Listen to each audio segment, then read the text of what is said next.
इस देश ने एक और भी बहुत बड़ा संदेश दिया।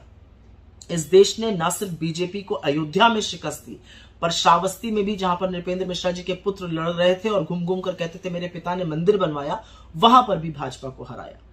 ये किसकी हार है?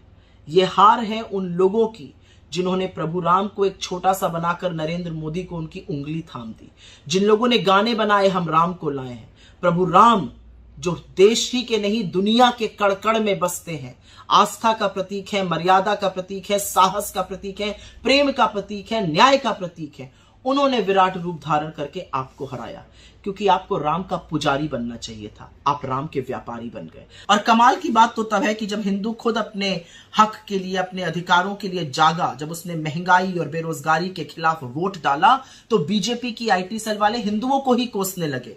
और कोसने ही नहीं लगे, इतने घृणित, इतने अपमानित शब्द कहने लगे, किसी ने तो हिंदुओं को हिजड़ा तक कह डाला।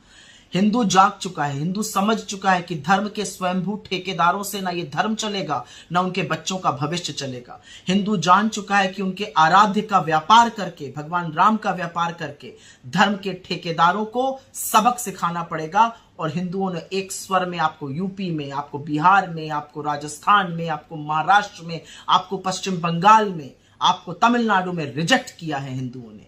ये याद रखिएगा। आप नाथुराम के उपासक हैं, आप श्री राम के उपासक नहीं हैं। श्री राम ने जब देखा कि आपने राम के उपासकों को, उनके अनुयायियों को बेरोजगारी से, महंगाई से, गरीबी से, गुर्बत से, महिलाओं को असुरक्षा से दबोचा हुआ है, तो उन्होंने खुद बदला लिया और आपको एक बड़ी शिकस्त दी। इसमें बहुत बड़ा संदेश है, अगर आप पढ़ना चाहिए तो जरूर पढ़िएगा। आस्था और धर्म कभी भी व्यवसाय नहीं बन सकता, जिसको आपने बनाने की कोशिश की।